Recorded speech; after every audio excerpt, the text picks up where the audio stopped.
Hello guys, आप सभी का इस चैनल में स्वागत है। तो आज मैं फिर से सिविक्स का सेकंड पार्ट लेके आई हूँ। अभ्यास मतलब कि चैप्टर नंबर 5 का सेकंड पार्ट है ये। तो हमने पिछले पार्ट में क्या पढ़ा था, थोड़ा सा रिवाइज कर लेते हैं। तो पिछले पार्ट में हमने देखा था कि एक किसान क्या कार्य करता है, एक मिल मजदूर क्या कार्य करता है, एक नर्स क्या कार्य करती हैं। तो एक किसान खेती करता है, फसल उगाता है, यह था।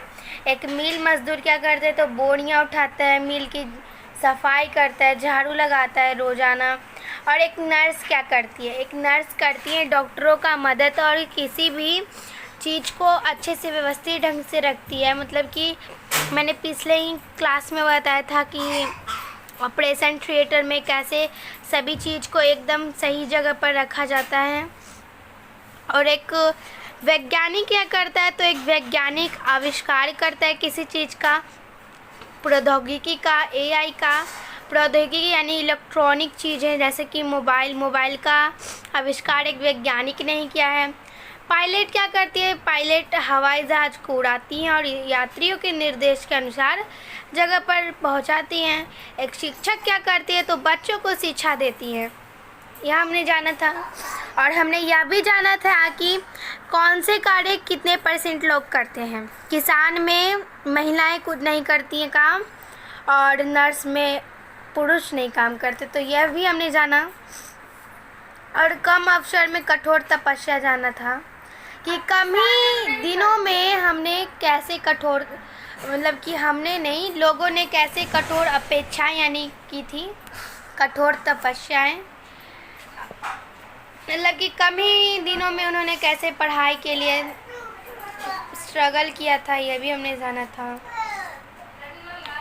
कैसे महिलाओं ने रूढ़िवादी को तोड़ा था और आंदोलन किया था।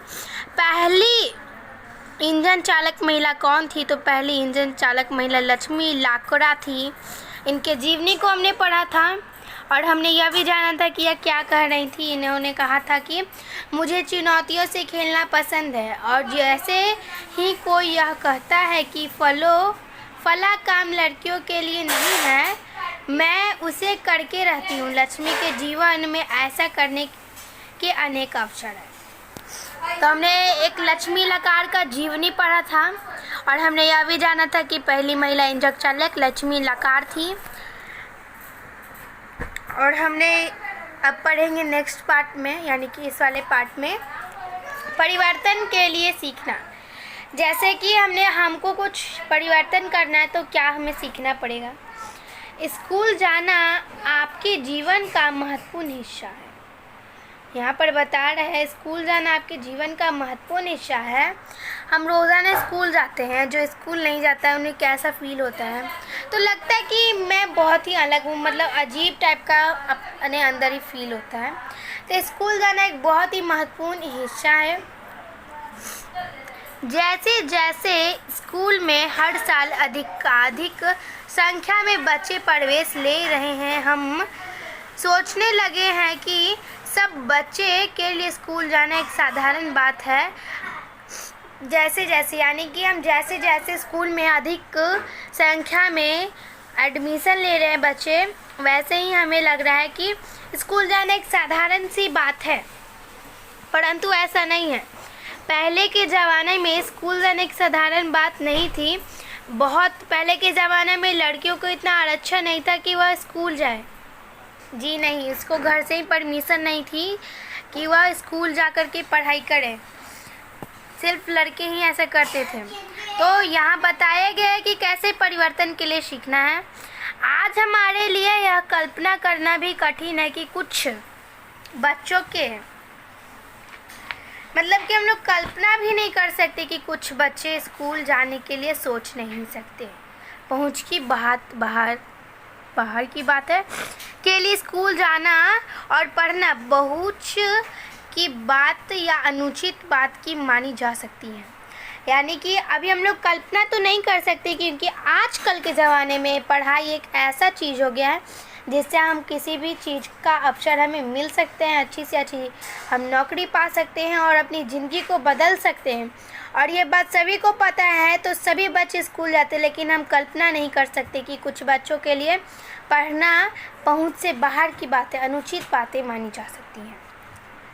परंतु अतीत में लिखना और पढ़ना कुछ लोग ही जानते थे, परंतु भूतकाल में यानी कि पहले के काल में 100-200 साल पहले के काल में बच्चे जो थे, मतलब कि लोग बहुत कम ही पढ़ना लिखना जानते थे। अधिकांश बच्चे वही काम सीखते थे जो उनके परिवार में होता था या उनके बुजुर्ग करते थे। मतलब कि अधिकतर बच्चे पहले के ज़माने में वही सीखते थे। जैसे कि लड़कियां हैं तो उनके परिवार में जो कार्य हो रहा है, जैसे सिलाई बुनाई हो रहा है, तो वह सीखेंगी, तो खाना बनाना सीखेंगी, ये सीखेंगी। और लड़के क्या करते थे कि बाहर का खेती का काम, जो काम रहता था, मिल मजदूर या सवारी करना, जो भी कार्य रहता था वह करते थे, या जो उन लोग के बुजुर्ग लोग कहते थे। लड़कियों की स्थिति और भी खराब थी। लड़की की तो कुछ ठीक थी अतीत में, लेकिन लड़कियों की उससे भी खराब थी। उन समाजों में जहाँ लड़कों को पढ़ाना लिखाना सिखाता जाता था, लड़कियों को अक्षर तक सीखने की अनुमति नहीं थी। यहाँ कहने का मतलब है कि पहले के ज़माने में जो समाज रहते थे वहाँ लड़कों को पढ़ाना लिखाना सिखाया जाता था, परंतु लड़कियों को अक्षर सीखने की अनुमति नहीं थी कि वह अ आ ई क ख ग घ सीख नहीं सकते हैं। अक्षरों सीखने की अनुमति उन्हें नहीं थी।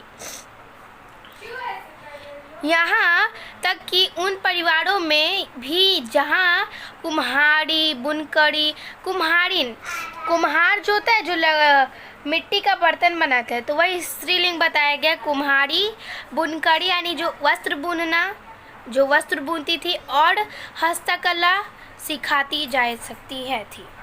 मतलब कि लड़कियों को पढ़ाई के अलावा क्या सिखाया जा सकता था, तो कुम्हारी यानी कि मिट्टी के बर्तन बनाने, बुनकरी यानी वस्त्र बुनना, और हस्तकला, ये सारी चीज़ें सिखाया जाता, लेकिन पढ़ाई नहीं।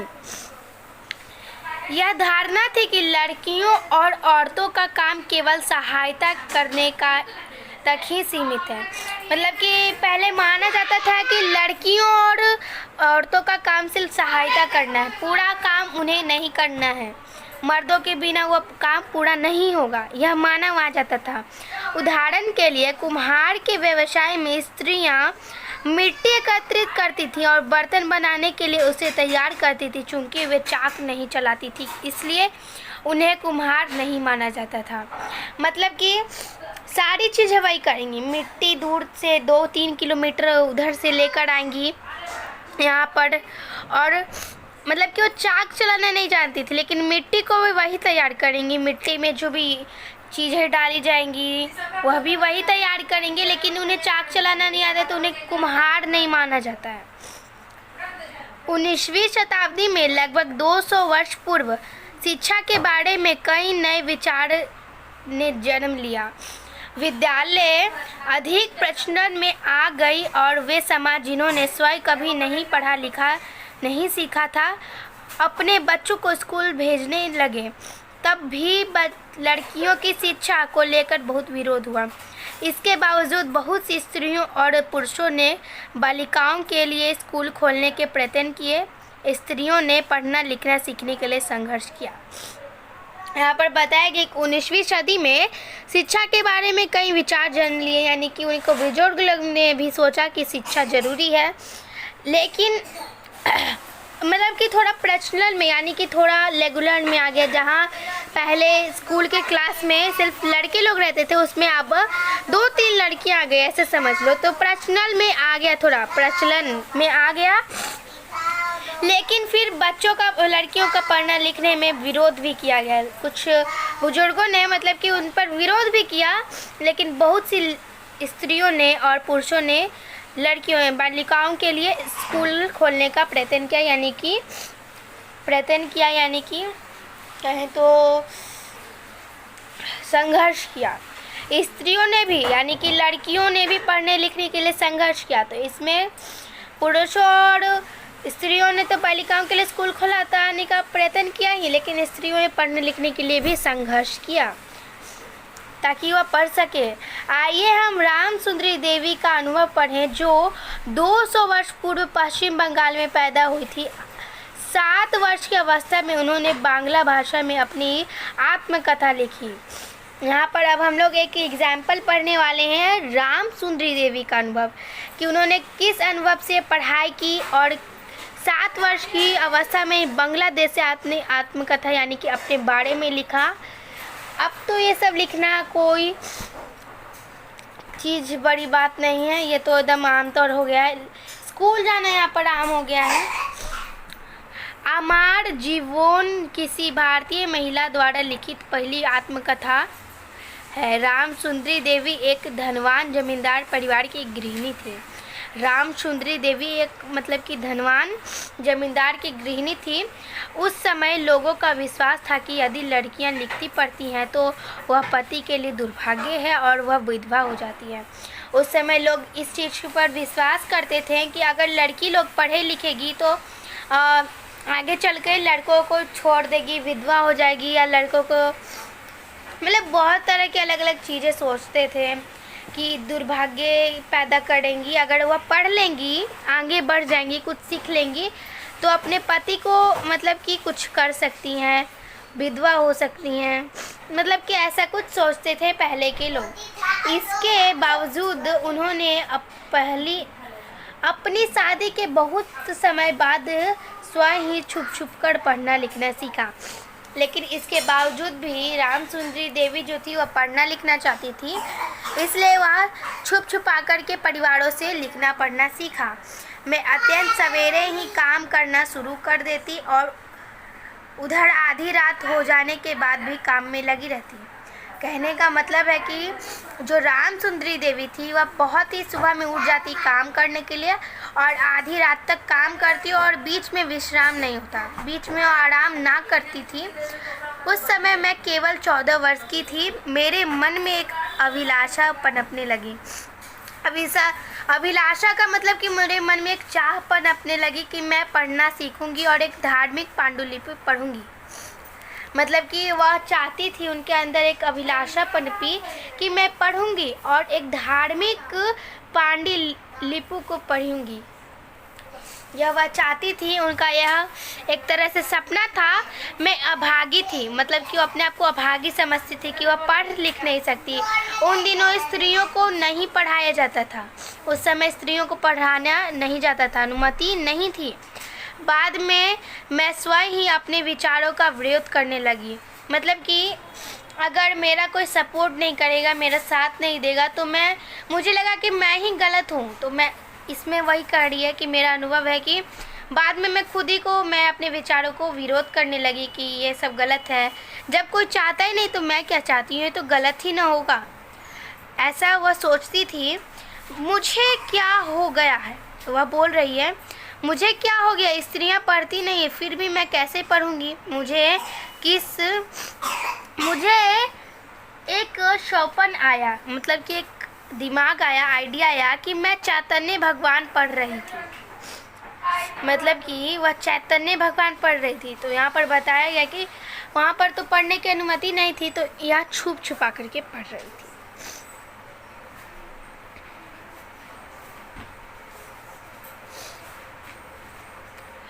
बाद में दिन के समय जब मैं रसोई में बैठी हुई थी तो भोजन बना रही थी, मैंने अपने पति को सबसे बड़े बेटे से कहते हुए सुना, विपिन, मैंने अपनी चैतन्य भगवत यहाँ छोड़ी है, जब मैं इसे मंगवाऊँ तुम इसे अंदर ले आना।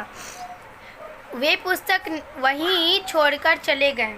जब वो पुस्तक अंदर रखी गई, मैंने चुपके से उनका एक पन्ना निकाल लिया। मतलब कि उनका पति जो था, जो राम सुंदरी देवी का पति था, वह चैतन्य भगवत पढ़ रहा था और वहीं पर वह किताब छोड़ दिया।